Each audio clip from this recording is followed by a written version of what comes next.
All right, listener, are you ready? Because today we are going to really dive deep into A Course in Miracles. Oh, yeah. Just the name itself Yeah. sounds kind of intense, right? Mhm. I get this picture in my head of like mystical retreats and like endless meditation. Right. What about you? What's your kind of first impression with this title? It definitely has like an aura of mystique about it, doesn't it? Yeah. But the thing is, while it does use some Christian terminology, Okay. it's not really about religion in the way we typically think of it, Okay. like, going to church or anything. Right. It's more like, imagine it as like a spiritual self-help guide, Okay. a roadmap to kind of shifting your perception and finding inner peace. So less about dogma and more about like inner transformation. Exactly. Yeah, I'm into it. Hmm. But speaking of intense, this course opens with a line that really grabbed my attention, and it goes like this. Okay. Nothing real can be threatened. Nothing unreal exists. Herein lies the peace of God. Wow. Talk about a bold statement. Yeah. What is this whole real versus unreal business all about? So right from the get-go, the Course challenges how we typically see the world. Okay. When it talks about real, it's referring to a truth that's unchanging and eternal. Oh, Like, that's for it. example, the unwavering love of God, Mm, or that deep sense of connection we all crave. right. But then on the flip side, you have the unreal, and that is the world as we perceive it. Okay. Our subjective experiences that are often clouded by, fear and driven by ego. So it's like there's this whole other level of reality that we're missing out on because we're so caught up in like the day-to-day Exactly. drama. And the Course suggests that most of us are living in a state of what it calls miscreation, This creation. where we mistake our thoughts and perceptions for reality. Mm. So, like, think about it. Yeah, How often do you find yourself focusing on what's wrong, sure. what's missing, or what could go wrong? Yeah, all the time. Right, and that right there, Yeah. that's our perception shaping our reality. Okay, I see where you're going with this. Yeah, So if our perception is creating a reality based on fear, how do we shift that? right. So the Course proposes that peace Yeah. isn't something that we find out there, Okay. but rather it's a state of being that arises when we align with a truer reality. Okay. So it's about questioning our assumptions and choosing to see the world and ourselves Okay. through a new lens. Which leads us to miracles. Okay, I have to admit, this is where I get really curious. Okay. Because I usually think of miracles as these like big supernatural events, Right. Defying the laws of nature. Parting the Red Sea. Exactly. Yeah. But I'm looking at these excerpts from like the first few chapters. Yeah. They're painting a very different picture. Yes, they are. Because this Course defines miracles not as magic, Okay. but as shifts in perception that bring us closer to truth, to love. Okay. They're those aha moments when the illusion kind of fades Mhm. and you glimpse that connection. Okay. The love that was always there, just hidden beneath the surface. So instead of parting the Red Sea, Right. it's more about those moments when you suddenly understand a situation from a completely different perspective. Yes. Like a weight has been lifted. Exactly. Yeah. Imagine holding on to a grudge for years, Okay. and then one day something shifts and you can finally let it go. Yeah. That release, Mm-hmm. that shift in perception, Right. that's a miracle in the Course's terms. Okay. It's about seeing the miraculous in the ordinary Okay. and allowing that recognition to transform your experience. I like that. And one Wanna- quote that really stood out to me was, Yeah. miracles are expressions of love that help us recognize our shared reality with God and others. Okay, now that I can get behind. Yeah. But I have to be honest, some of this talk about forgiveness, Right. which seems to come up a lot in the Course.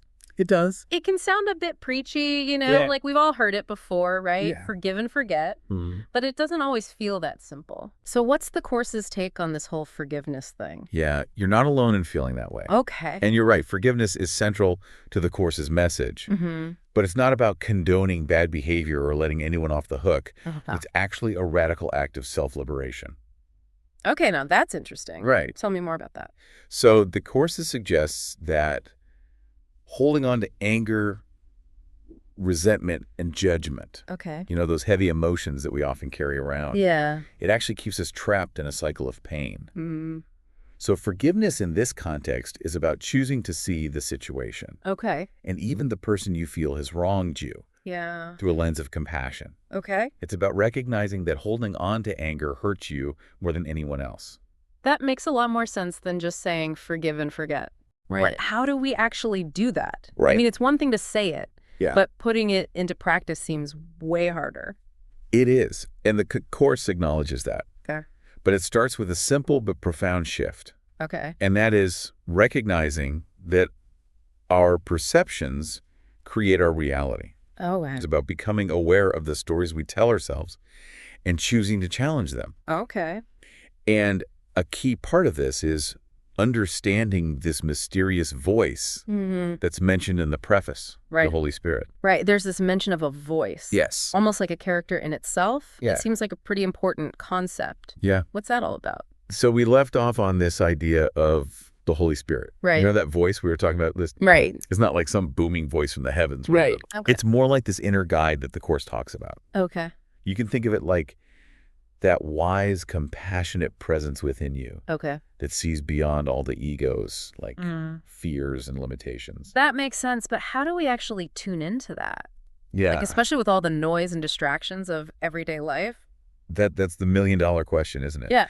And the cool thing is the Course actually offers some practical answers. Okay. And it's not about, grand gestures or anything. Okay. It's more about integrating like small, consistent practices into your life. Okay. It emphasizes the power of what it calls choosing again. Choosing again. So remember how we were talking about our perceptions shaping our reality? Right.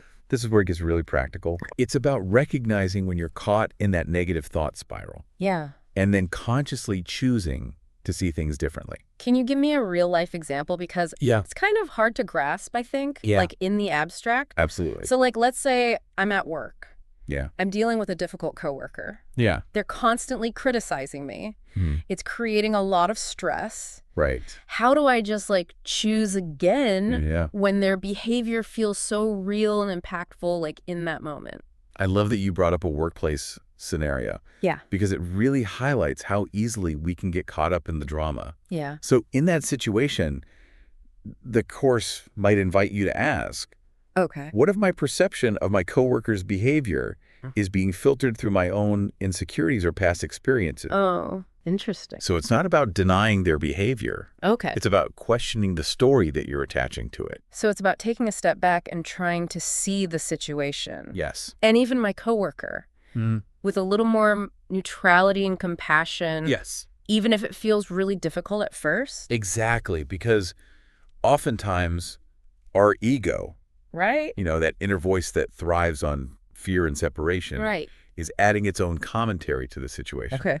It might be telling you, see, you're not good enough. Oh, yeah. Or they're trying to make you look bad. Wow, that really resonates. Yeah. It's like this constant inner battle. It is. Right. It is. But we do have a choice in like which voice we listen to. Exactly. Mhm. And the more we practice aligning with the Holy Spirit's wisdom, the quieter the ego's voice becomes. This is making me think about another concept that comes up a lot. Yeah. The ego. Yes. The Course seems to frame it as this kind of trickster figure, Right. always trying to keep us separate, Yeah. afraid, and stuck in those negative cycles. Spot on. The ego loves to keep us trapped in fear Right. because that's where it feels most powerful. Okay. It's constantly comparing, judging, looking for reasons to feel threatened. So how do we quiet the ego's chatter then? Right. And make space for the Holy Spirit's guidance? Yeah. It sounds like a constant battle. It can feel that way for sure. Yeah. But remember that concept of choosing again. Right. That's a powerful tool. Okay. And this is also where forgiveness comes in. Okay. Not as a way of condoning bad behavior, but as a way of freeing ourselves from the ego's grip. Okay, that makes sense. Because holding on to resentment and anger, Yes. even if it feels justified, Yeah. it just keeps us stuck in that cycle, right? Exactly. And it gives the ego more power.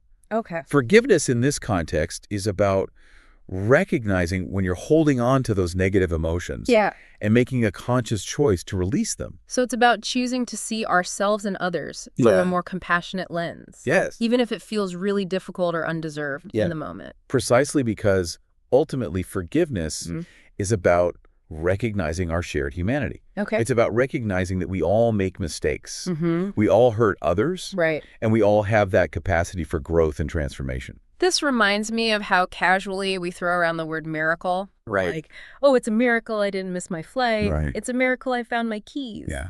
But the Course seems to be pointing to something much more profound. Yeah. Like a fundamental shift in our perception and experience of reality. It is profound. Yeah. And yet these shifts are happening all the time. Mm. Think about those moments when you experience like a sense of awe and wonder, Okay. like watching a sunset Yeah. or connecting with a loved one, Mm. or even just feeling a sense of gratitude for the simple things. Okay. Those are glimpses of the miraculous. It's funny, because sometimes it's those everyday miracles that really get to me, like more so than the big stuff you were talking about, like a beautiful sunset. Or have you ever had those moments where you just feel super connected to someone? Oh, yeah, Yeah. absolutely. And it's like, wow. It's like this moment of, wow, Yeah. where did that come from? Exactly. And they always remind me that there's like something bigger at play, something beyond just like the everyday worries and dramas. Absolutely. Yeah. Those are the moments when we're really catching a glimpse of that truer reality that the Course talks about. Yeah. A reality that's grounded in love and connection and that sense of like awe and wonder. Right. And it's like our perception shifts in those moments. Yes. And we suddenly see the world and ourselves through this totally new lens. It's like the clouds part. Right. Exactly. And you get a little bit of sunshine. This whole conversation is making me think about the idea of truth. Okay. Because the Course seems to make this distinction between like the ego's version of truth and the Holy Spirit's truth. What's that all about? That is a really important distinction. Okay. So the ego's truth is all about separation. Okay. It's that us versus them mentality. Right. Good versus bad, right versus wrong. Yeah. It's very black and white. Okay.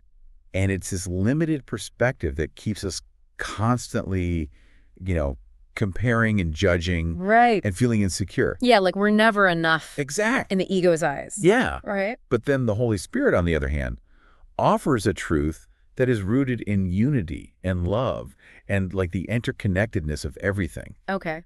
And it's a truth that can be really hard to grasp intellectually. Right. But when you experience it, even just like glimpses of it, Yeah. it's deeply transformative. So how do we start to like tune out the ego's kind of noisy, often negative version of truth and open ourselves up to the Holy Spirit's, more expansive perspective? Well, it's a practice. Yeah. It's a journey of remembering who we truly are. Mm-hmm. And every time you choose forgiveness over resentment, Okay. or love over fear, or even just like pausing to appreciate the beauty around you. Right.